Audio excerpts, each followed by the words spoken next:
Sami'na wa ata'na ghufranaka rabbana wa ilaikal masir. Para jemaah sekalian, surah ke-102 ini, surah At-Takatsur, dalam pembacaannya cukup ringkas, hanya terdiri dari 8 ayat ya. Al-Qari'ah sebelumnya ada 11 ayat, ini lebih sedikit, ada 8 ayat, terdiri dari 28 kata dan juga terhimpun dari 120 huruf. Ya, kalau tidak percaya boleh dibaca, dicek satu persatu. Nah, jamaah sekalian, Alhaakumut Takatsur, dalam pembacaan ayat pertama ada yang harus kita perhatikan bersama apa? Huruf lam yang sukun. Tong semangat teuing baca huruf lam sukun teh sampai-sampai dikolkolahkeun ya. Jangan sampai jadi pantul bacanya. Alhaakumut ya. Ketika seorang qori pembaca Al-Quran, dia baca ta'awudz basmalah dengan fasih dan juga merdu, bacaannya syahdu, tapi ketika memulai ayat alha tetap runtuh gitu ya. Jadi hati-hati huruf lam yang sukun, jangan sampai terlalu kuat membacanya. Alha nya jangan dimunculkan. Alha langsung ke huruf ha. Betul. Yang selanjutnya apa? Yang selanjutnya huruf fa. Alhaakumut takatsur. Siap-siap ujung lidah kita ditempelkan ke gigi seri yang depan ya, gigi seri depan. Sur. Nah, jadi tidak boleh dibaca berdesis. Takasur. Bilih-bilih kayak bacanya jadi kakasur. Wah. Ya, jadi hati-hati dalam membaca huruf tha pada ayat yang pertama. Ayat yang selanjutnya pun sama. Apa ini yang harus diperhatikan? Huruf mim jamaah. Kadang-kadang kita persiapan ke huruf ko, bacaannya tebal, bunyinya o ya, hingga akhirnya huruf ma-nya terbawa jadi mo. Ini sering terjadi. Seperti dalam surah Al-Fatihah, ghairil maghdubi. Itu kan huruf go-nya tebal. Suka katepaan eta teh huruf mana jadi tebal. Ghairil maghdubi. Nah, ini teh enggak boleh. Harus tetap disempurnakan bunyi vokal fathahnya. Maqabir. Jangan muqabir. Ini hal yang kecil, tapi mempengaruhi terhadap hak pada huruf yang harus ditunaikan. Ya, huruf mim itu terbuka dengan sempurna. Maqabir. Betul. Apalagi dalam ayat yang ketiga harus sempurna dalam mensukunkan huruf ain jemaah. Jangan sampai cukup hanya dengan dijeda. Contoh yang kurang tepat, kalla saufa ta'lamun. Itu dengan hamzah bunyi yang keluar. Harusnya menggunakan huruf apa? Ain. Tekan. Ta'lamun. Tapi jangan menggunakan hidung. Namun itu masuk ke aliran hidung. Ini pun harus diantisipasi ya. Ta'lamun. Betul. Begitupun dalam ayat yang keempat. Ini ada tambahan kata. Kesananya sama, kalla saufa ta'lamun, tapi depannya ada tambahan kata imbuhan dengan summa. Summa teh hartosna kemudian jemaah. Summa. Dalam membacakan summa, mimnya harus ditahan dulu. Summa. Baru lanjut ke kalla saufa ta'lamun. Ketemu lagi dengan ain. Pokoknya nama ini mah perainan semuanya ya. Kalla law ta'lamuna ilmal yaqin. Hurufnya menggunakan Q ataupun qaf, bukan menggunakan kaf. Ilmal yakin, kin itu pakai kaf. Jangan sampai ada udara yang keluar. Ilmal yaqin, qin. Nah, betul. Selanjutnya apa? Ya, huruf nun yang bertasydid jangan sampai lupa ditahan. Dan juga jahim Istilah neraka jahim itu menggunakan ha kecil jamaah.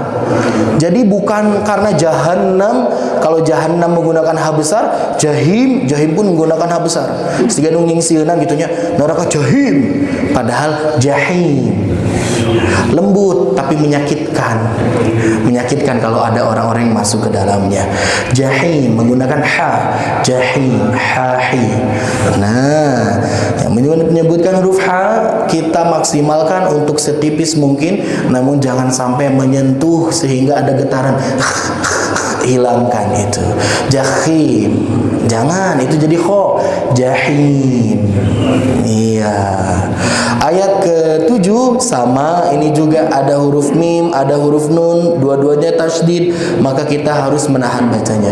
Tsumma latarawunnaha ainal, pakai ain lagi, ainal yaqin. Sebelumnya ilmal yakin, sekarang ainal yakin. Dan ayat terakhir ini ada variasi dari huruf tha dan huruf sin yang tidak boleh dipukul rata. Pertama dengan thumma, yang kedua dengan latus'a. Nah, yang pertama tidak berdesis, yang kedua harus keluar desisnya. Kebanyakan dari kita ada yang keliru dalam membunyikan huruf sin yang mati atau yang sukun. Kenapa? Sok dicawel wungkul, tidak sempurna membunyikan desis yang keluar. Contoh yang salah, tsumma latus'alun. Nah, itu terlalu cepat. Harus gimana? Biarkan sempurna mengalir. Latus'alun sampai desisnya keluar dengan sempurna. Iya, jangan tereh teuing seperti yang baca bismillah. Ya, hati-hati dalam baca sin yang sukun. Bismillah, eta teh nyawel. Korupsi dalam membaca huruf sin itu. Ya, jadi harus disempurnakan. Bismillah, ini dengan kata latus'a harus sempurna. Ya, yauma idzin dibaca dengan jelas, tidak ditahan. Yauma idzin, anin baru ditahan dengan sempurna. Iya, coba emot kenen tuh ya. Ini anin naim itu ada alif lam jemaah. Kira-kira alif lamnya ini alif lam apa ya? Emot kene alif lam terbagi menjadi jadi dua. Alif lam terbagi menjadi dua. Ada alif lam koma ria, ada alif lam syam. Kinten ya koma ria atanapi syamsiyah, Pak. Ini syam. Oh, alhamdulillah. Betul ya. Tanda dari syamsiyah itu ada tasydid. Kalau alif lam ada tanda tasydid setelah alif lamnya itu syamsiyah. Terus kalau komariah apa? Ya tidak ada tasydidnya. Yang muncul adalah sukun. Alhamdu itu alif lam ada sukunnya. Berarti alif lam komariah. Gitu Pak, gampang lah ya. Kantun ditinggal sukun sarang tasydid. Ya, cekap heula sakitu. Terus untuk at-takatsur. Jemaah sekalian, at-takatsur ini menarik sekali karena sebagian ulama bersilang pendapat mengenai letak turunnya surah ini. Ada yang menyebutkan di Mekah. Kata siapa di Mekah? Kata Imam Al-Qurtubi. Imam Al-Qurtubi menyebutkan ini turunnya di Mekah, tapi berbeda pandangan dari Imam Al-Bukhari menyebutkan bahwasanya ayat ini turun pada saat Nabi setelah hijrah ke Madinah. Klasifikasinya masuk Madaniyah. Enggak jadi masalah. Ini adalah perbedaan pendapat yang lumrah dan wajar. Tidak perlu untuk diperselisihkan lebih dalam. Karena keduanya memiliki hujah-hujah, alasan-alasan yang sama-sama kuatnya. Kalau kita berbicara mengenai latar belakang ataupun asbabun nuzul turunnya at-takatsur ini, jamaah sekalian, itu yang pertama ada yang menyebutkan kalau misalkan ini masuk dalam klasifikasi ayat yang diturunkan di Madinah, maka ada satu riwayat yang menyebutkan ketika turun ayat ini, jamaah sekalian, itu pada saat terjadi konflik antara dua kabilah, dua kelompok yang ada di Madinah. Nama yang pertama kelompoknya Bani Harithah, yang kedua adalah Bani Al-Harith. Berbeda.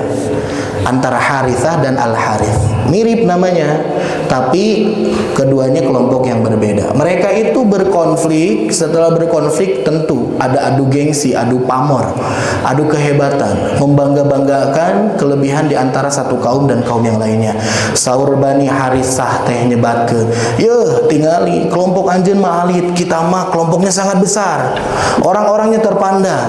Banyak orang-orang adidaya yang berkuasa, memiliki peran yang penting dan strategis dalam kehidupan bermasyarakat. Tingali tah si fulan, si fulan, si fulan. Ente gaduh teu?" Gitu.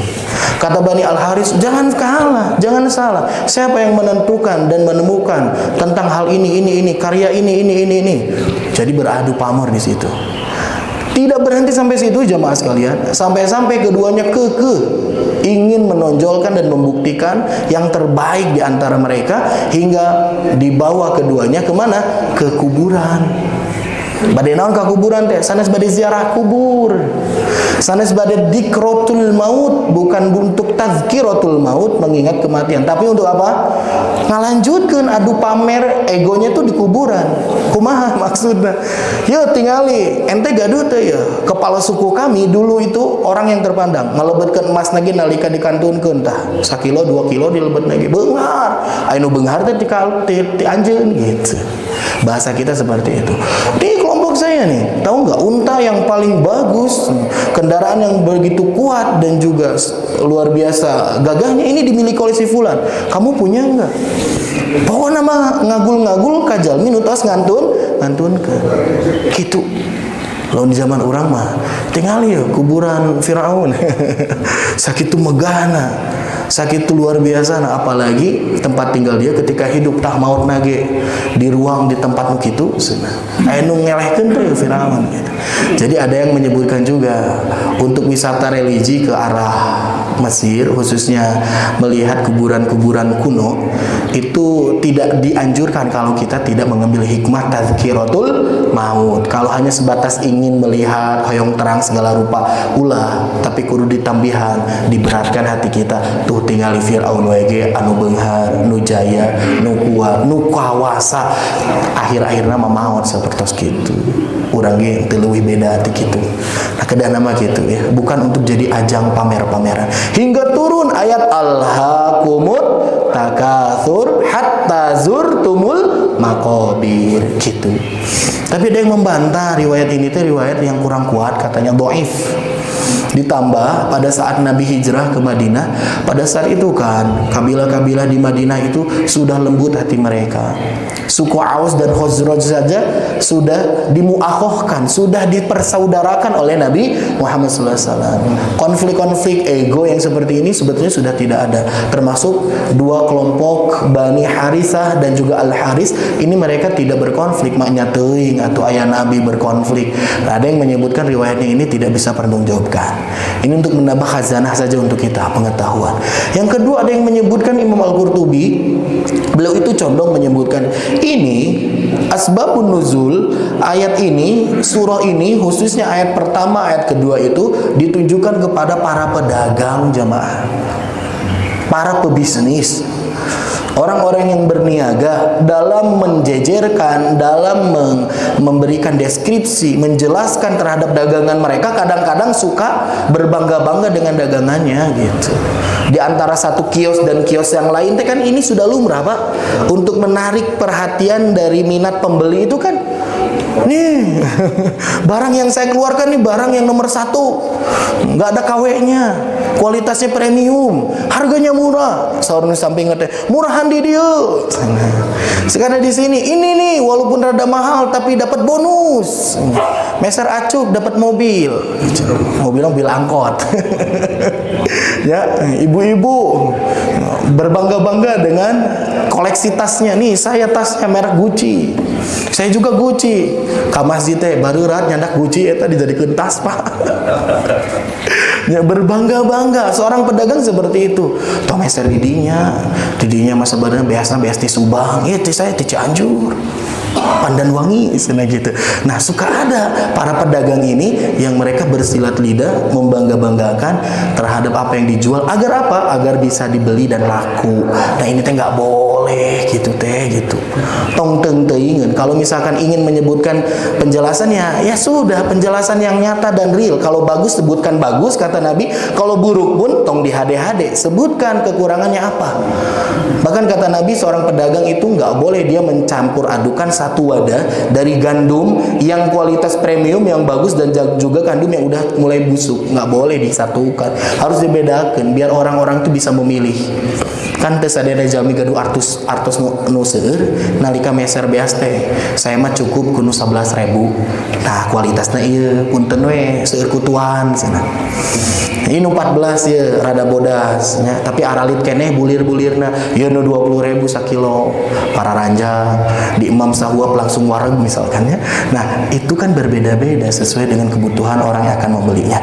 Pedagang maksudnya mah ieu teh diturunkannya itu asbabun nuzulnya karena banyak pedagang-pedagang yang mereka saling ya membangga-banggakan terhadap diri mereka. Ada juga yang menyebutkan asbabun nuzulnya itu apa? Ini teh berbicara mengenai bagaimana karakteristik orang-orang Yahudi. Orang Yahudi itu agamanya satu, tapi tetap mereka memiliki komunitas-komunitas kecil di dalamnya jamaah. Dan di antara satu komunitas dengan komunitas lain itu saling berbangga-bangga. Ya saya paling banyak nih anggota pesertanya. Saya mah tinggali sinagog lagi bagus gitu ya. Tempat ibadahnya juga dilapisi emas. Kamu komunitas apa? Ecek-ecek kisah. Lalu di kita mah peryayasan gitu nya. Kade eta. Tong sok ngagul-ngagulkeun. Sok we nu aya. Aya saya na alhamdulillah teu acan mapan. Ya kita berusaha bukan untuk menjadi ajang bermegah-megahan, bukan untuk jadi ajang flexing dan pamer-pameran. Ini teh sudah diberbicarakan dari zaman dulu. Bayangkan jamaah, ini at-takatsur pamidila nyepan ya.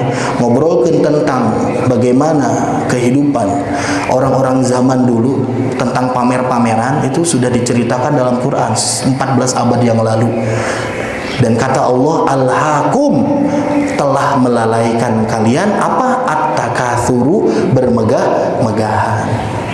Tinggal di zaman ayeuna jalmi nu rada beunghar, di flexing, di pamer-pamer, walaupun bukan oleh dirinya tapi oleh anaknya. Bukan oleh anaknya, oleh istrinya. Bukan oleh istrinya, ayo oleh pembantunya. Pembantuna we meuni reunceun masna komode meureun majikana kan gitu. Nah, ini sudah terjadi. Itu dapat menghancurkan kehidupan seorang manusia. Ditarewakan kan ayeuna mah. Nu gaduh Harley teh kan dilepas murah eta teh dilelang kan. Murah. Nah, jadi jamaah sekalian, ini sudah terjadi zaman dulu. Mantapna nu pamer-pamer ayeuna teh manehna teh mengikuti tradisi orang-orang jahiliyah gitu. Meuni hayang disambikeun jeung Firaun teh gitu ya. Meuni hoyong disambikeun jeung Qarun teh. Itu tos ngobrolkeun ieu Al-Qur'an teh tentang berpamer-pameran, bermegah-megahan, berbangga-bangga dan berlomba-lomba dalam harta gitu. Nah, jadi menurut Quraisy Shihab di dalam tafsirnya, inti dari at-takatsur, tema besarnya itu sebuah ancaman bagi seorang muslim yang hidupnya tidak islami dalam mengelola harta. Gitu. Margi naon jamaah sekalian, kalau kita melihat dalam sudut pandang seorang manusia, setiap insan, setiap kita itu pasti dirundung dan juga diliputi oleh rasa suka terhadap dunia, suka terhadap harta. Eta teh manusiawi. Tapi Islam memberikan jalan, meramu formula sehingga rasa kemanusiawian kita terhadap harta itu bukan sekedar manusiawi tapi menjadi Islami. Islam tidak pernah melarang seorang hamba ataupun Nabi Muhammad tidak pernah melarang umatnya untuk berikhtiar di dalam bisnis mereka, nggak pernah dilarang-larang ku Nabi. Tapi ada rambu-rambu, ada batasan-batasan sehingga apa? Dorongan-dorongan syahwat duniawiyahnya itu berubah, bisa dikonversi menjadi nilai-nilai baik dalam urusan ukhrawiyah gitu. Contoh realnya gini saja ya. Ini kita muqaddimahi dulu lah mengenai pandangan seorang muslim terhadap hartanya. Kita teh resep terhadap lawan jenis. Kita itu suka sebagai laki-laki terhadap perempuan. Begitupun perempuan suka dan cenderung terhadap lawan jenisnya laki-laki. Ini adalah manusiawi. Bagaimana cara Islam memberikan wasilah dan jalan agar hubungan-hubungan kemanusiawian antara seorang laki-laki dan perempuan ini menjadi halal? Caranya dengan menikah. Kan sami-sami kene, nikah jeung kawin kitu-kitu kene. Bedana naon? Akadna. Nya, aya nu ngadepean heula, nembe dibayar. Ieu mah bahaya, ieu mah. Bisa-bisa kalalabur teh, Pak. Mantangna hati-hati yang punya perempuan, anak-anak perempuan termasuk saya juga, ini harus dijaga baik-baik nih. Kemana arahnya pergaulannya dan sebagainya. Nah, jadi bagaimana cara Allah Subhanahu wa taala membuat segala sesuatu yang dorongan-dorongan syahwat manusiawi ini bisa menjadi islami dengan cara itu pernikahan gitu. Ya, orang-orang itu tidak dilarang untuk memiliki perhiasan. Ibu-ibu dipeserkeun kalung ku bapak anak ku suamina resep teu kurang bunga tapi tong hilap kudu disedekahan. Oke, lamun dikumpul-kumpul ngalangkungan ti 85 gram emas yang ada di rumah sudah mencapai 1 tahun, maka harus dikeluarkan zakatnya. Itu dirubah, diberikan jalan sehingga menjadi halal teh gitu.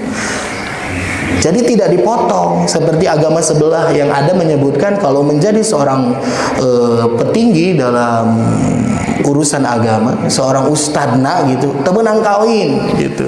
Teh berat, teu tiasa. Makanya ada isu-isu dan juga berita-berita yang mencekam di balik itu. Iya sih, secara identitas tidak menikah, tapi tiba-tiba gaduh budak gitu. Aya anu gitu karena tidak diberikan jalan dalam syariat mereka.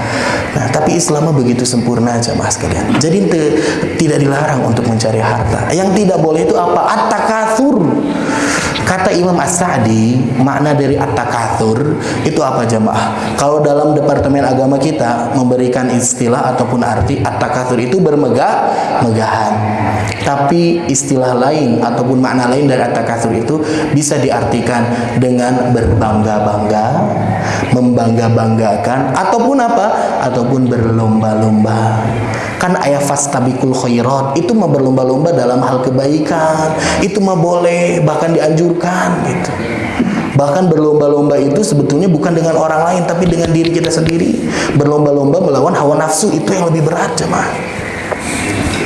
Yang selanjutnya apa? At-takatsur mah kabalikan nantina fastabiqul khairat. Berlomba-lomba dia juga tapi dalam masalah duniawi gitu. Ya, ini at-takatsur. Nah, selanjutnya jamaah sekalian, salah satu dasar menyebutkan bahwasanya memang kecenderungan manusia itu Allah sudah berikan fitrah dalam diri manusia itu ada kecenderungan terhadap syahwat, dorongan-dorongan keduniawian memang ada. Mana dalil dan dasarnya? Eta surat Ali Imran ayat ke-14. Ali Imran ayat 14 menyebutkan, A'udzubillahi minasyaitonirrajim, zuyyina lin-nasi hubbus syahawati minan nisa. Dijadikan indah pandangan seorang itu cenderung dia terhadap syahwatnya yang mendorong, mencintai terhadap apa? An-nisa. Yang pertama yang paling tinggi itu gejolak syahwat manusia itu terhadap lawan jenis. Kemudian lawan pameget ningali istri teh aduh gitu. Kan aya carita na kamari anu lepas sadar setelah sudah ditalak oleh suaminya, sudah bercerai, lepas sadar eta lamun urang mikir salakina baheula kurang naon sih ningali istrina. Seakan-akan 95% kecantikan perempuan itu ada pada dirinya gitu. Anu lebay gitunya nyarioskeun teh. Ada yang memilih sesuatu yang lebih rendah dibandingkan memilih sesuatu yang lebih bernilai gitu. Kenapa bisa seperti ini seorang laki-laki teh gitu dah? Karena apa? Memang gejolak syahwatnya itu terhadap perempuan itu paling besar. Ya. Nah, jadi sudah selayaknya memang kita itu mencintai, suka mencenderungi terhadap fitrah laki-laki suka sama perempuan. Ya. Mantakna dalam Islam juga diberikan jalan. Libido yang dimiliki, yang diproduksi oleh seorang laki-laki itu lebih besar daripada perempuan. Gairahnya itu lebih besar. Makanya Allah Subhanahu wa taala memberikan jalan. Pami misalkan hiji tecumpon tiasa gaduh istri dua. Mumpung teh ibu-ibu ku abis sebatkeun. Tiasa tecumpon keneh ada kegiatannya banyak gitunya. Jadi tapi tilu parebut keneh atau satu ambeh langkung aman opat. Nah ini apa? Jalan syariat untuk memberikan solusi terhadap orang-orang yang memang dia jangan berpikir kita lah gitunya. Kita mah kemampuan tidak ada, komode kawani. Tuh ayah ini memberikan mengakomodasi terhadap orang-orang yang memiliki kemampuan, memiliki tingkat keadilan yang baik, yang bagus, bahkan didukung oleh istrinya mereka gitu. Ya, udah gitu kemampuan finansialnya kuat. Nah, ini kan jadi diberikan jalan syariat itu gitu. Tapi lamun tos opat can wareg keneh ieu mah bahaya cilaka. Ya, hiji wege urang mah teh saep-saepnya Pak gitu. Nah, jadi jamaah sekalian, yang pertama itu sudah selayak dan sewajarnya hubus syahwati minan nisa, cinta terhadap pasangan. Selanjutnya wal banin, kita memberi kecenderungan sayang api kepada siapa? Anak dan keturunan. Ada orang yang memiliki hubungan rumah tangga nuntos rajet, karena istilah orang mah awet rajet. Tos teu aya harapan lah ningali istrina, ningali suamina gitunya, tapi dia tetap mempertahankan hubungan karena dasar apa? Sayangnya terhadap anak dan keturunan karunya budak. Disabaran we kan gitu. Karena apa? Memang sudah fitrah seorang manusia itu sayang cinta terhadap anak dan keturunan. Seorang ibu mah bae abi mah henteu makan oge nu penting mah barudak ieu mah arma gitu. Saya mah berpikir tidak seperti itu. Kudu bapana heula nu mah ambe bapana sehat kuat bisa neangan artos paker anakna. Duka karena resep mam ieu mah bedanya. Nah, jadi jamaah sekalian, banin wal qanatiril muqantara, harta yang bertumpuk-tumpuk, maknanya harta yang banyak ini memang yang disukai oleh manusia, wajar. Henteu lalaki henteu istri sadayana sami resep kanu harta. Ya, tidak orang biasa dan orang yang luar biasa, dua-duanya sama. Orang miskin bakat kutenya pengartos wae nya resep kana harta. Orang yang sudah super kaya sekalipun mereka pun tetap walaupun sudah banyak punya uang tapi tetap ingin terus menambah pundi-pundi dan lumbung-lumbung hartanya. Mertua dan juga menantu dua-duanya sama, mereka juga suka terhadap harta. Jadi semuanya memang suka, pada dasarnya itu suka terhadap harta itu. Nu nyarios sareng anu ngupingkeun cariosan sami resep kanu harta teh gitu. Bahkan disebutkan di situ minad dhahabi wal fiddah, harta dalam bentuk emas, dalam bentuk perak, wal khailil musawwati wal an'ami wal harth, aya nu resep kana naon kana tunggangan. Zaman baheula mah kuda yang terpilih, nu gagah nu kuat, ayeuna mah kendaraan motor mobil. Ya. Beda rasana tuh Pak, ngangge motor Supra jeung ngangge mobil Supra. Sami namina Supra. Tapi nu hiji mah Supra teh mobil, nu hiji mah Supra teh motor. Beda rasana eta teh. Supra mobil ngelehkeun Avanza. Kamu APV mah jauh ya. Jadi jamaah sekalian, memang sudah ditanamkan fitrahnya memang kita suka terhadap kendaraan.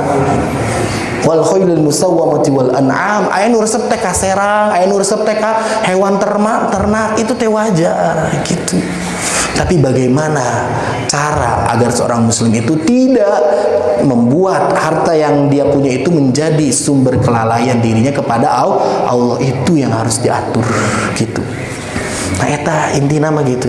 Kanu harta resep tapi kanu ibadah ge urang teh kudu resep oge gitu. Sok aya carita kieu jamaah sekalian. Terkadang di kita itu kalau misalkan mau jalan-jalan, contoh lah jalan-jalan hoyong ningali monyet jeung hoyong ningali gajah ke kebun binatang. Kita itu tidak akan merasa tenang kalau ke sana cuman bawa uang 100.000. Moal tenang Pak, eta bade ngalongok nya ngalongok saha ngalongok mau ngalongok binatang-binatang itu moal cekap ku 100.000 teh tiasa lebet mungkul ongkosna wungkul paling ge bayar tiketnya wungkul kalebet moal tiasa jajan beureun barudak kumaha urang teh ringrang nya da kartos 100.000 teh tapi beda caritana lamun Jumatan sugan ringrang teu mawa artos nya da kartos 100.000 teh ringrang teu Pak Jumatan tentunya bahkan nyantos 50.000 ge aman bahkan dipilihan heula 10.000 lah cekap Jumatan mah gitu tahan balian nu butut dengan aya 2.000 gitu bahkan teu nyandak artos we ge urang teh wani datang ke masjid beda jeung hayang ningali ieu pendak jeung ustad teu gaduna naon ge pendaknya gitu ieu ari mendakan ka monyet mendakan ka gajah 100.000 teh asa kirang gitu kadang kawis urang mah kitu tah karos ku abdi gitu tah karos ku abdi seakan-akan ya gitu kecintaan terhadap dunia teh ini mendominasi gitu dibandingkan kecintaan untuk kehidupan akhirat ya. Nah, jadi ini at-takatsur itu pukulan yang sangat telak untuk seorang manusia agar apa? Agar mengingatkan dirinya jangan sampai dengan hartanya dia lalai. Kalau sudah lalai, tidak ada satu obat pun yang akan bisa mengobati kecuali kematian. Kalau orang sudah hubud dunia, ya Sukabumi teh hubud dunia bahasa Arabnya teh Pak. Orang-orang yang hubud dunia itu di Sukabumi. Nah, hubud dunia ini kalau orang sudah hubud dunia tidak bisa diingatkan dengan nasihat, tidak bisa tersadarkan dengan pengalaman hidup. Tidak ada satupun momen dan fase etapa kehidupan yang membuat dirinya kembali kepada Allah, maka tunggulah kematian. Maka dari itu at-takatsur nama lainnya jamaah adalah al-maqbaroh. Al-maqbaroh teh naon? Kuburan. Gitu. Nama surah At-Takatsur nama lainnya Al-Maqbaroh. Selain Al-Maqbaroh nama lain dari surah Al-Hakumut Takatsur ya nama ayat pertamanya surat naon? Surat Al-Hakum. Atau Nabi menyebutkan dalam hadis Bukhari itu surah Al-Hakumut Takatsur. Tapi tidak didapatkan surat naon? Surat Al-Hakumut eta mah teu aya. Ya, surat kasur komode eta mah jauh pisan. Ya, jadi jamaah sekalian itu nama lain dari surah At-Takatsur. Nah, ini bermegah-megahan dan juga pamer dan flexing ini sesuatu hal yang sangat merugikan bagi kehidupan kita sendiri jamaah. Ada orang yang fokus dia itu mengumpulkan sesuatu, tapi apa yang dia usahakan dalam mengumpulkan sesuatu itu tidak bernilai dan tidak bermanfaat untuk kehidupan dunia, komode kehidupan akhirat. Untuk dunia saja tidak bermanfaat. Ini contoh yang terjadi ini pernah beberapa tahun yang lalu viral. Ada seorang kalau sekitar mah sederajat dan setingkat dengan anak-anak SMA baru lulus. Di situ adalah salah satu ajang untuk flexing mereka. Di Amerika ada satu perumahan menengah ke bawah bisa disebut dengan perumahan kumuh jamaah sekalian. Tapi ketika anak-anaknya ini, anak-anak mudanya ini dia diwisuda, dia selesai sekolah SMA-nya gitulah. Nah, mereka itu menjajarkan mobil-mobil mewah di depan rumah mereka untuk dibawa pergi ke sekolahan, menghadiri acara kelulusan. Padahal harga bumi jeung harga mobil nu eta we ge wah jauh. Mobil eta tiasa menang 10 bumi nu biasa ditepati oleh mereka hidup tinggal. Terjadi ini jemaah sekalian. Ke sakarola teh nyandak naon? Nyandak Ferrari, nyandak Lamborghini. Itu hal yang sudah wajar terjadi di perkampungan itu. Dan usut punya usut itu bukan milik mereka, tapi nyewa sadinten dua dinten 100 jutaan nyewa teh. Kumaha eta budak sekolah bisa ngumpul-ngumpul segitu? Nya dikumpulkan dari beberapa tahun sebelumnya. Mereka mengumpulkan uang untuk apa? Untuk bisa menyewa nanti ketika lulus teh saya kudu bisa mawa Lamborghini gitu. Ketika lulus nanti saya kudu bisa mawa Ferrari. Dan itu terlaksana. Kan itu ngumpul-ngumpul ke effort dan perjuangan beureun. Henteu emam, teu jajan, teu jalan-jalan gitu. Untuk apa? Ngumpul-ngumpulkeun artos yang uang itu udah terkumpul ratusan juta hanya dipakai untuk menyewa kendaraan yang hitungannya sehari 2 hari lepas. Untuk apa tuh? Ini untuk berbangga-bangga di hadapan orang lain. Kita tinggali saya tuh. Bae nilainya bareureum ge misalkan. mobilnya nu beureum ya tingali gitu. Nah ini adalah satu hal yang untuk kehidupan dunia saja sudah tidak bermanfaat, kemudian untuk akhirat. Aya jalmi nu kitu teh. Leung aya jalmi nu ngumpul-ngumpulkeun teh harta untuk dia nikmati, untuk keluarga nikmati, walaupun dia lalai terhadap Allah, nya adalah kenikmatan dan kepuasan hidup di dunia walaupun kayak ke akhirat mah nalangsa oge. Tak ieu mah ngumpul-ngumpulkeun teh sesuatu nu tidak bernilai, untuk dunia saja tidak berharga, tidak mendapatkan kemanfaatan apalagi di akhirat. Aya nu kitu. Naudzubillah. Aya nu foto-foto dengan tas-tas Hermes segala macam. Pas disorot eta mah KW. Sieun ditewaknya. Nah, jamaah sekalian, ini pelajaran yang sangat berharga dalam surah At-Takatsur yang akan membingkai hati kita agar tidak berlebih-lebihan mencintai dunia. Cinta terhadap dunianya mah wajar, semuanya juga punya rasa itu. Tapi ketika berlebih-lebihan mencintai dunia, itu yang tidak boleh. Nah, gitu. Insya Allah nanti kita akan bahas dan gali lebih dalam mengenai makna-makna dalam surah At-Takatsur ini. Dari ayat pertama, ayat selanjutnya mungkin nanti kita akan bagi beberapa termin agar pembahasannya bisa menyeluruh.